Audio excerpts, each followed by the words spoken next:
ప్రపంచం మరో పెనుయుద్ధం ముంగిట ఉందా? వేల సంఖ్యలో ప్రజలు ప్రాణాలు కోల్పోతున్నా ప్రపంచానికి ఎందుకు తెలియడం లేదు? అగ్రరాజ్యం అమెరికా అధ్యక్షుడు డొనాల్డ్ ట్రంప్ ఇరాన్‌కి ఇచ్చిన ఆ మాస్ వార్నింగ్ ఏంటి? మన భారత్ తన పౌరులను రక్షించడానికి చేస్తున్న ప్లాన్ ఏంటి? నేటి మన వీడియోలో ఇరాన్ సంక్షోభం వెనుక ఉన్న అసలు నిజాలను లోతుగా విశ్లేషిద్దాం. చివరి వరకు చూడండి. ఒకవైపు ఆకాశాన్ని తాకుతున్న ధరలు, మరోవైపు ప్రాణాలకు తెగించి రోడ్లపైకి వస్తున్న లక్షలాది మంది ప్రజలు. ఇరాన్ గడ్డపై ఇప్పుడు సామాన్యుడికి, సర్కారుకి మధ్య యుద్ధం జరుగుతోంది. కానీ ఈసారి పరిస్థితి వేరు.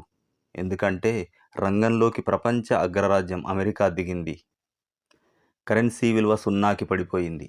తిరగబడ్డ నిరసనకారులపై బుల్లెట్ల వర్షం కురుస్తోంది. అటు దేశం లోపల తిరుగుబాటు, ఇటు బయట నుంచి అమెరికా అల్టిమేటం. అసలు ఇరాన్ అగ్నిగుండంగా ఎందుకు మారింది? ట్రంప్ హెచ్చరికల వెనుక ఉన్న అసలు మాస్టర్ ప్లాన్ ఏంటి? మూడవ ప్రపంచ యుద్ధానికి ఇరాన్ వేదిక కాబోతుందా? ఒక్కసారి పరిశీలిస్తే ప్రపంచం మొత్తం దృష్టి ఇప్పుడు మరోసారి ఇరాన్ పైనే ఉంది. గత కొన్ని వారాలుగా ఇరాన్ వీధుల్లో నిరసనలతో అట్టుడుకుతున్నాయి. ఆర్థిక సంక్షోభం, తీవ్రమైన ప్రభుత్వ అణచివేత మరియు అంతర్జాతీయ ఒత్తిళ్లు ఆ దేశాన్ని అస్థిరత అంచున నిలబెట్టాయి. 2022లో మహ్సా అమీనీ మరణం తర్వాత మొదలైన ఆగ్రహ జ్వాలలు ఇప్పుడు మరింత తీవ్ర రూపం దాల్చాయి. అసలు ఈ తాజా నిరసనల వెనుక కారణం ఏమిటి? అమెరికా, ఇరాన్ మధ్య ఉద్రిక్తతలు ఏ స్థాయికి చేరుకున్నాయి? గత కొద్ది రోజులుగా ఇరాన్లోని టెహరాన్, ఇస్ఫాహాన్, షిరాజ్ వంటి ప్రధాన నగరాలతో పాటు 31 ప్రావిన్సుల అంతటా నిరసనలు ఉధృతమయ్యాయి. డెత్ టు డిక్టేటర్, మహిళ, జీవితం, స్వేచ్ఛ వంటి నినాదాలతో వేలాది మంది ప్రజలు రోడ్లపైకి వచ్చారు. నిరసనకారులపై ప్రభుత్వం తీవ్రంగా వ్యవహరిస్తోంది. మానవ హక్కుల సంఘాల నివేదికల ప్రకారం ఇప్పటి వరకు సుమారు 2600 నుంచి 3000 మందికి పైగా నిరసనకారులు ప్రాణాలు కోల్పోయారు. వేలాది మంది విద్యార్థులను, సామాన్య ప్రజలను అరెస్టు చేసి జైల్లో నిర్బంధించారు. వారిలో చాలామందిపై దేశద్రోహం వంటి తీవ్ర అభియోగాలు మోపడం జరిగింది.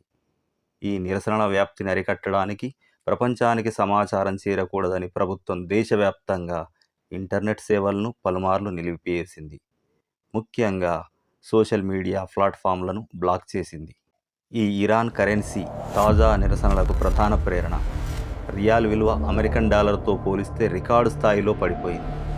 గత ఏడాది కాలంలో డాలర్కు 50,000 రియాల్స్ నుంచి ఇప్పుడు 5 లక్షల రియాల్స్ మార్కును కూడా దాటింది డాలర్కి. ఇదే కాకుండా నిత్యావసర వస్తువుల ధరలు ఆకాశాన్ని తాకాయి. ఆహారం, ఇంధనం, ఔషధాల ధరలు విపరీతంగా పెరగడంతో సామాన్య ప్రజలు రోజువారీ జీవితం గడపడం కష్టంగా మారింది. టెహ్రాన్లోని చారిత్రక గ్రాండ్ బజార్ వ్యాపారులతో సహా అనేక మంది వ్యాపారులు తమ షాపులను మూసేసి ప్రభుత్వానికి వ్యతిరేకంగా రోడ్లపైకి రావడం జరిగింది. ఇది ఇరాన్ ఆర్థిక వ్యవస్థ ఎంత దుర్భర స్థితిలో ఉందో తెలియజేస్తుంది. యువతలో నిరుద్యోగం విపరీతంగా పెరగడంతో వారిలో తీవ్ర అసంతృప్తి నెలకొంది. ఇరాన్ అంతర్గత సంక్షోభంపై అమెరికా నిశితంగా గమనిస్తోంది. అమెరికా అధ్యక్షుడు డొనాల్డ్ ట్రంప్ ఇరాన్ ప్రభుత్వానికి సోషల్ మీడియా ద్వారా తీవ్ర హెచ్చరికలు జారీ చేశారు. నిరసనకారులపై హింసను ఆపకపోతే తీవ్ర పరిణామాలుంటాయని స్పష్టం చేశారు. పెంటగాన్ అధికారులు ఇరాన్పై సైనిక చర్యకు సంబంధించిన ప్లాన్ని సిద్ధం చేసినట్లు వార్తలు కూడా రావడం జరిగింది. మధ్యప్రాచ్యంలో అమెరికా తన సైనిక బలగాలను మోహరించినట్లు తెలిసింది. ఇదే కాకుండా ఇరాన్పై ఇప్పటికే ఉన్న ఆర్థిక ఆంక్షలను అమెరికా మరింత కఠినతరం చేసింది. ఇరాన్తో వ్యాపారం చేసే దేశాలపై అదనపు టారిఫ్లు విధిస్తామని హెచ్చరించింది.